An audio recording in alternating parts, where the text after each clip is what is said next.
Oi, eu sou a Nádia e esse é meu canal As Vírgulas e hoje eu vim comentar um pouco das minhas impressões de leitura do livro Léxico Familiar, da Natalia Ginzburg.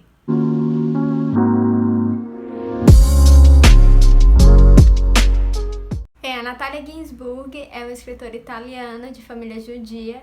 Ela nasceu em Palermo em 1916 e esse livro é o que eu chamo de um romance costurado pela memória, porque a própria autora, na introdução do livro, expõe esse desejo de que o livro seja lido como forma de romance. A gente não vai ter aqui exatamente uma narrativa linear, cronológica, não tem um tom de biografia. E aí por isso que essa mistura, essa biografia romanceada ou esse romance memorialista. E outra coisa interessante de falar aqui, com relação a esse tom narrativo, né, é que mesmo sendo autobiográfico, não é exatamente sobre a Natália, mas ela sempre faz um movimento de buscar falar do outro. Então a gente vai ter esses relatos da família dela, que é uma família judia e declaradamente antifascista, desde os anos 30, mais ou menos, até a vida adulta da autora. Por ser uma família antifascista, né, durante o período do fascismo na Itália, então isso vai sim influenciar o cotidiano da família, né? A gente vai ter contato com familiares e amigos que vão ser perseguidos, que vão ser presos e até mortos, como vou falar um pouco mais pra frente. Mas a beleza do livro não é exatamente falar da guerra, do fascismo, da destruição que esse período causou na família. O que ela se atém é às miudezas familiares, né? A banalidade do cotidiano. E isso foi muito impactante e emocionante para mim de ler nesse período que a gente está passando agora, porque a mensagem que me passa é que é nesses detalhes, né, nessa banalidade, que a gente finca os nossos pés quando está passando pelo caos. Ela não vai fazer nenhuma dose de motivação assim direta, mas só pelo fato dela contar essas banalidades da família dela, já me traz essa reflexão, tipo, o que é que eu vou lembrar, né, desse período, além dessa parte caótica, repetindo a palavra, né?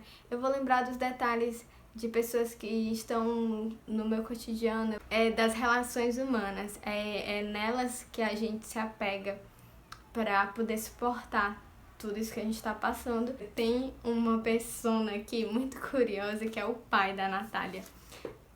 Apesar dele ser antifascista, ele é muito intolerante em várias coisas, então ele é uma figura muito complexa, muito contraditória, porque ele é um homem da ciência, assim, que era para ser, né, uma pessoa mais culta e tudo mais, mas ele esculhamba todo mundo, pra ele todo mundo é burro, todo mundo é estúpido, ninguém nunca tá bom o suficiente pra ele, então ela vive nesse ambiente em que nada do que ela fazia ia ser visto como algo tão admirável assim.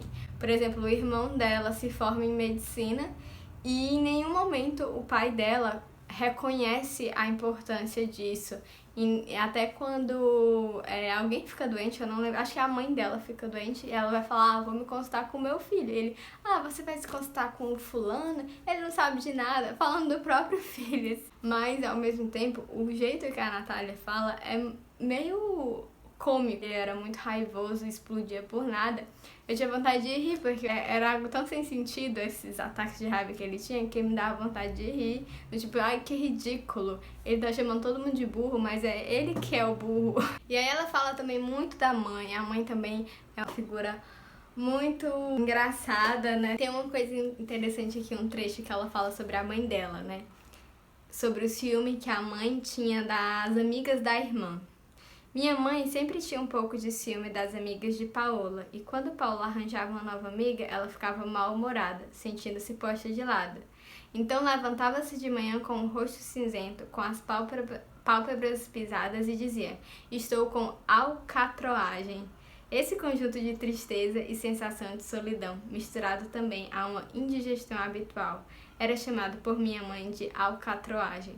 Com a alcatroagem, ela se refugiava na sala de visitas e se sentia frio, enrolava-se em xales de lã e achava que Paula não gostava mais dela, não vinha mais visitá-la e só ia passear com suas amigas. A família era amiga da família Olivetti, que não sei se você conhece, mas Olivetti é uma marca muito famosa de máquina de escrever. Aí, claro, como eu falei, ela também vai narrar, né, momentos mais tenebrosos da família, quando o irmão é preso, quando ele foge, quando ele fica distante, quando eles não sabem o paradeiro dele, a morte do primeiro marido dela, Leone Ginsburg, que foi também um intelectual da época, e também o suicídio de um grande amigo dela, que era o melhor amigo do marido dela, que é o Cesare Pavese, também escritor. Bom, tem muito para falar sobre esse livro, na verdade, né?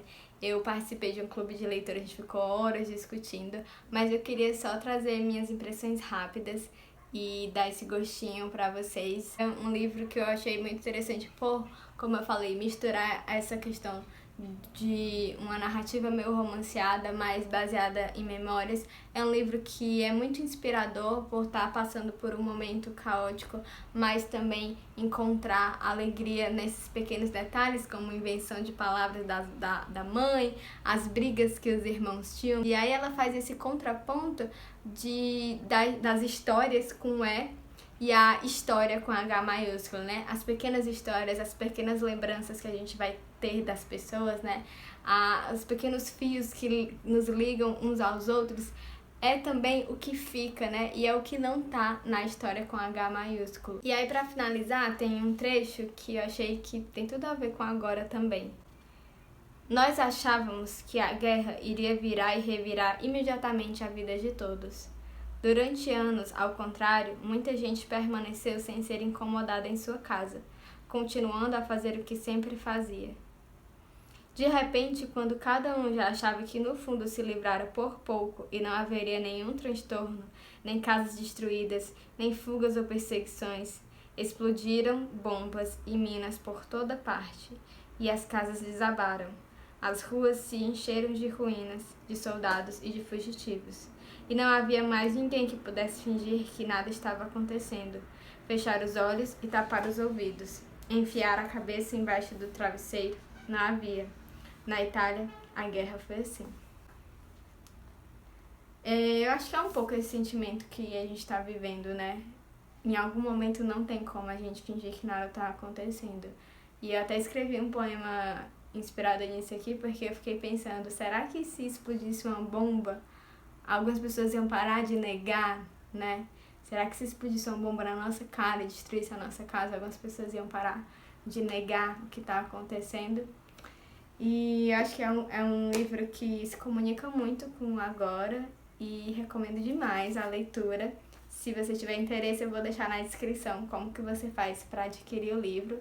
Muito obrigada por assistir até aqui. Muito obrigada aos meus apoiadores lá no Apoia-se, que o apoio de vocês é que permitem que eu continue produzindo conteúdo. Um abraço e até o próximo vídeo.